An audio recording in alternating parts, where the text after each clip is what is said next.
Stone যাতে অযথা ঢিলে না হয়ে যায় কি করতে হবে? কি করতে হবে বিস্তারিত থাকছে মুকুলের রিপোর্ট।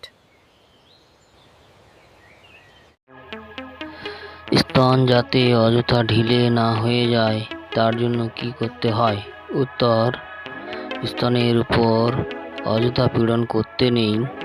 বয়স বাড়ার সঙ্গে সঙ্গে স্তনদ্বয় পুষ্ট হয়ে ওঠে, তখন কঠিন অন্তঃব্যাস করতে নেই। অধিকাংশ বালিকার যখন প্রথমে স্তন উন্নত হয়ে ওঠে তখন লজ্জা চাপা দিবার চেষ্টা করে। প্রথমে শক্ত অন্তঃব্যাস বেঁধে উন্নত বক্ষকে চাপা দিতে চায়।